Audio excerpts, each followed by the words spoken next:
Olá, seja muito bem-vindo ao nosso Momento Consult de hoje. Eu me chamo Gilberto Meira, sou consultor jurídico tributário aqui da Consult e frequentemente venho tratando de temas de interesse do contribuinte, seja ele paranaense, brasileiro, do empresário, do cidadão comum.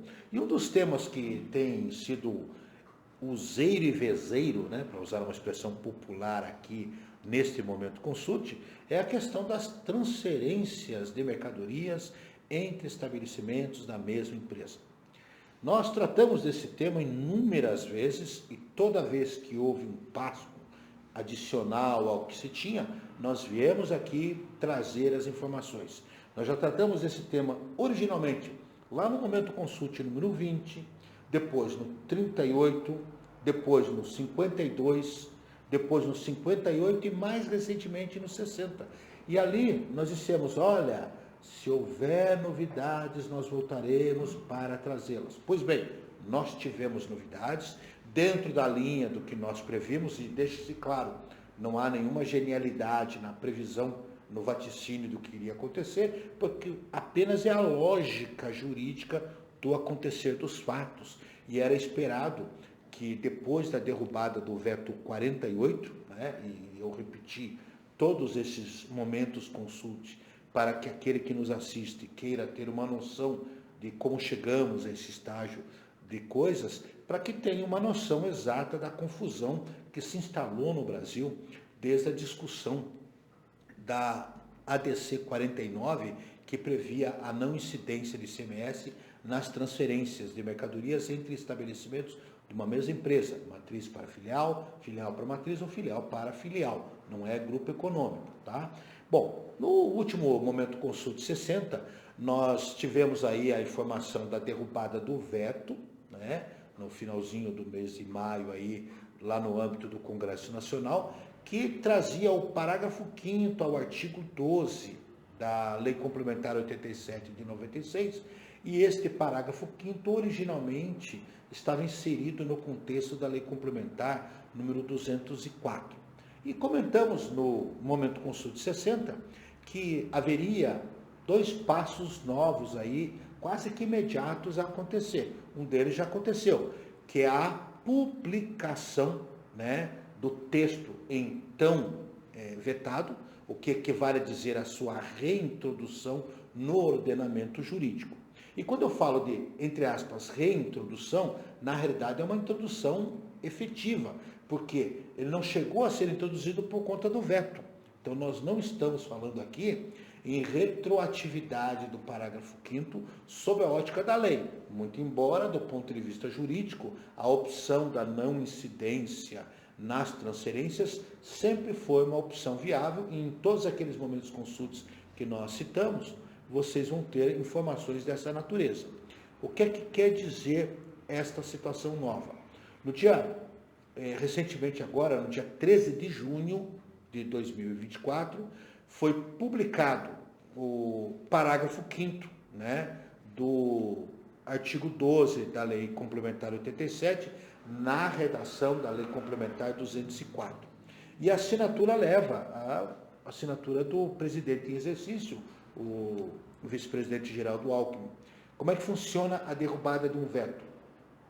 Uma vez derrubado o veto de um dispositivo presidencial que vetou, a Câmara e o Senado, mediante Congresso, comunicam à presidência da derrubada e orientam que ele assine e publique. Isso equivale a uma promulgação, ou seja, o texto do parágrafo 5º foi promulgado com a sua publicação a partir do dia 13 de junho, o que equivale a dizer que a partir de então nós temos uma nova realidade.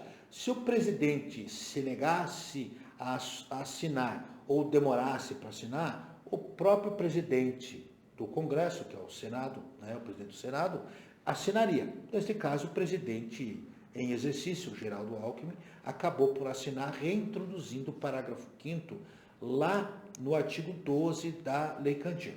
Então, como é que nós ficamos a partir de então?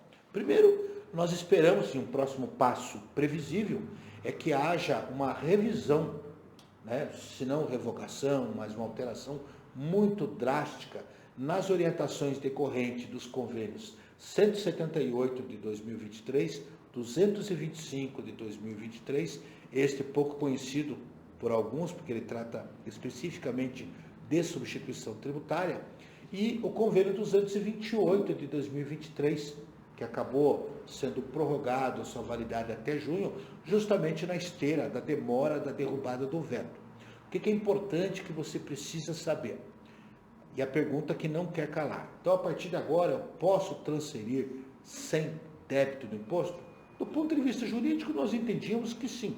No entanto, é sempre bom lembrar que também alertávamos que a fiscalização iria se pautar no que estava na legislação vigente, nos regulamentos, iria entender que isso era apenas uma decisão jurídica que não correspondia à lei. E é bom que se disse, a lei aqui em questão eram os regulamentos estaduais, as leis estaduais, que estavam lastreados em convênios, nesses 3 convênios que eu citei, 178, 225 e 228, que obrigatoriamente terão que ser revistos sob pena de inconstitucionalidade superveniente, né? O que nós temos a partir de agora e a novidade que nós temos que entender? O contribuinte que quiser optar pela não incidência na transferência de mercadorias poderá fazê-lo? Poderá. Existe risco do fisco autuar? Existe, mas é mínimo. Por quê? Se nós pegarmos um auditor que esteja acompanhando a publicação, ele naturalmente elimina a possibilidade de você dizer que o contribuinte está agindo à margem da lei, quando a própria lei deu essa alternativa, né? Agora, não quer correr nenhum risco? Continue debitando até que haja a edição de novos convênios, que nós estamos esperando aí para os próximos dias. O CONFAS se reuniu no último dia 12, mas eu não tenho a menor dúvida que esse tema é um tema que exija pronunciamento para evitar problema, para garantir segurança jurídica. Do ponto de vista jurídico, nós não vemos nenhum problema em já admitir a não incidência prevista lá no artigo 4º, parágrafo 4º do artigo 12 da lei complementar. Então, você vai emitir a nota fiscal, vai colocar o código de transferência, né? Vai colocar não incidência, melhor, inocorrência do fato gerador, porque é bom que você diga que o julgamento da DC 49 e na própria modulação, o ministro Fachin entendeu que nós não estamos diante de uma situação convencional de não incidência ou de isenção, o que garante o crédito, né? Você poderá colocar inocorrência do fato gerador nos termos do artigo 12, parágrafo 4º da Lei Complementar 87 de 96, né? O CST, nós entendemos que deve ser o correto 90, e não o 41 da não incidência. Por quê? Nós não estamos diante de uma não incidência, mas de inocorrência, o que garante a você a manutenção dos créditos. Agora, você pode me perguntar, Gilberto, mas vou manter o crédito para quê? Se você vai ter débito no destino e tem crédito, é recomendável que você faça o débito. E é aqui que entra o parágrafo 5º, que foi reintroduzido. O parágrafo 5º diz o seguinte: alternativamente ao disposto no parágrafo 4º deste artigo, por opção do contribuinte, a transferência de mercadoria para estabelecimento pertencente ao mesmo titular poderá não é deverá. Por isso que nós estamos dizendo que os convênios em vigor, notadamente o 178, não tem mais sustentação.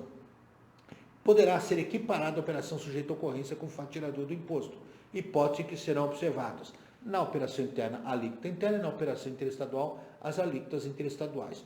Do que se tem, já se sabe que a base de cálculo a ser usado, já que é uma transferência de crédito, é o custo de aquisição, o custo de produção ou valor no mercado atacadista em última análise, e não preço de venda.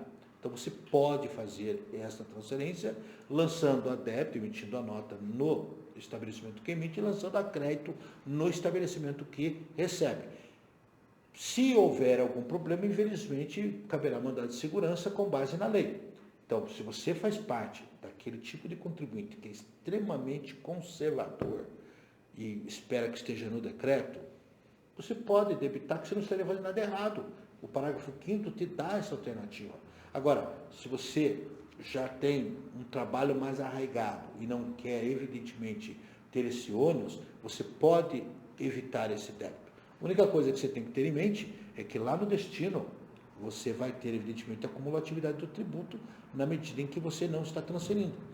Também se observe que o parágrafo 4º do artigo 12 garante a apropriação desse crédito em caso de transferência lá no estabelecimento.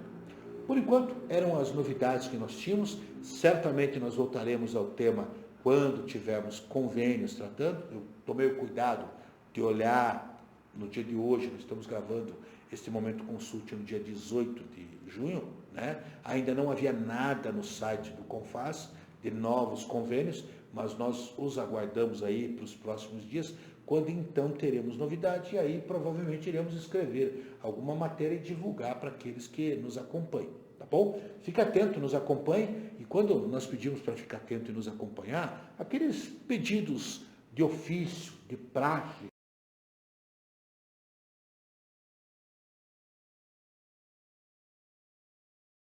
para dar uma certa validade e relevância deste vídeo junto ao YouTube. Segundo, compartilhe essa informação com aqueles que têm interesse, porque afinal de contas é uma informação de altíssima relevância, tanto que nós já tratamos em várias oportunidades, estamos tratando mais uma vez e ainda iremos tratar de novo, para que haja aí o melhor solucionamento para o problema que foi criado a partir da DC 49.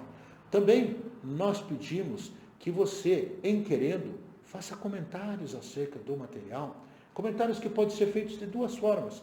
No público, você tem embaixo aqui o campo de comentários deste vídeo, onde você pode fazer observações da natureza genérica que desejar, comentar, criticar, sugerir pauta e assim por diante. Ou então, se você preferir fazer no privado, nós temos um e-mail, que é o momentoconsult@consult.com.br, para onde você poderá enviar sugestões, críticas, comentários, anotações, divergências. Nós estaremos sempre à sua disposição para atendê-lo. E fica aqui, evidentemente, um último pedido. Quer receber essa informação sempre em primeira mão? Diz, tem vídeo novo do Momento Consult. Ali embaixo tem um sinetinho, né, onde você pode fazer a sua inscrição para receber. Faça isso e você sempre estará bem informado na medida do possível que nós tenhamos as informações, tá ok? Até uma próxima oportunidade.